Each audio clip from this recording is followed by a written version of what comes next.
Good Monday morning and happy Martin Luther King's Day as well this morning.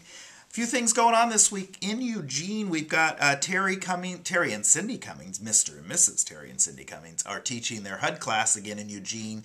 That's tomorrow on Tuesday at 10 a.m. in the Eugene Coaching Center. That's been a great class for people that have come to it, so we appreciate you taking the time, Terry and Cindy, to do that again. So that's tomorrow at 10. Also at 10, there's an iPhone user group class. This is the first time we've done that. That'll be upstairs in the conference room in Eugene at 10 o'clock.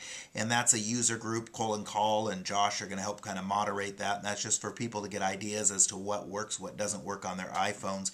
We'll be setting up a Droid one as well, and then probably repeating the iPhone one. I would encourage you, if you haven't gone to the HUD class of Terry and Cindy, go to that as opposed to the iPhone. Even if you have an iPhone, we'll repeat the iPhone thing. It's just that we need to get the information out on the HUD homes, and there's some money that you can be made there. So make sure to tune into the HUD homes. If you have an iPhone, you should still go to the HUD phone class. Whew, not HUD phone, but you know what I meant. Okay, moving right along.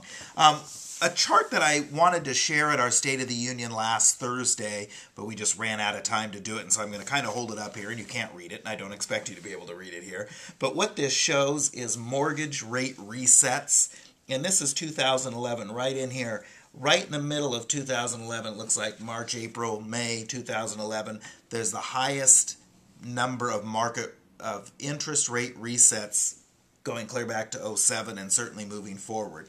What that tells us that even though interest rates aren't higher than when those people got those adjustable arms or the pay option arms 5 years ago, rates are significantly lower, in fact.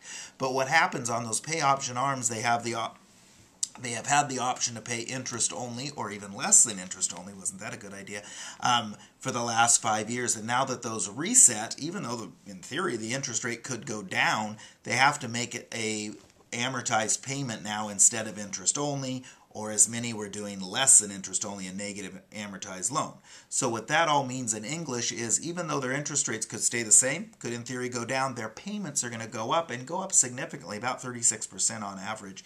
So what we're going to see, as you're starting to read about in here, is we're going to have some more foreclosures this year. And that is largely two reasons. One is there's been a lot of them pent up kind of in the back room waiting to come out. As you recall, a few months ago, the lenders had frozen foreclosures because of legality reasons.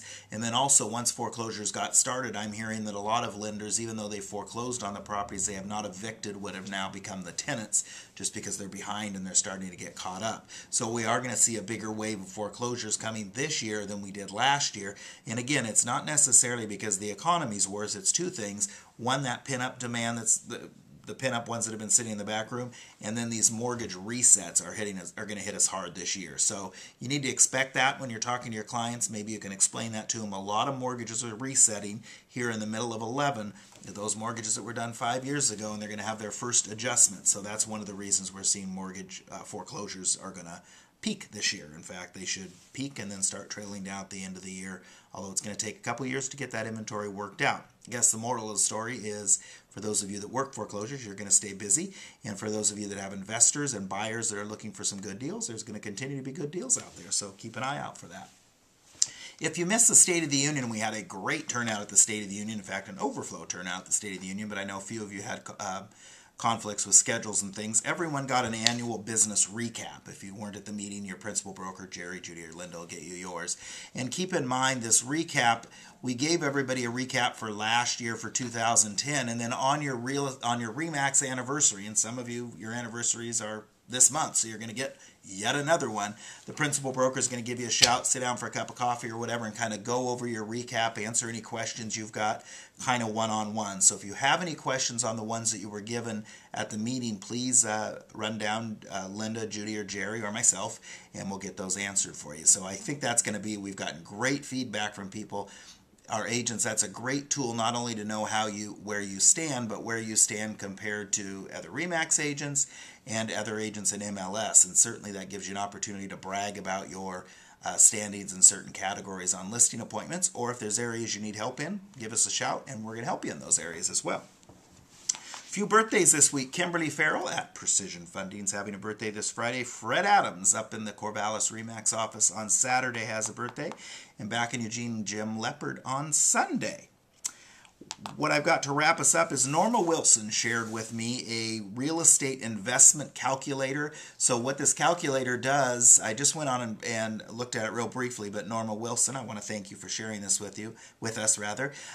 It's an investment calculator to show if someone's buying an investment property. It's not just a calculator, but it's a little form you fill out.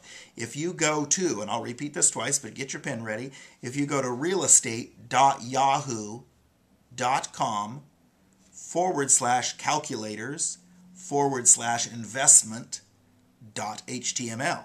I'm sure you got all that, right? Okay. realestate.yahoo.com/calculators/investment.html. So that's what I've got this week. I hope you have a terrific week, and we will talk to you soon.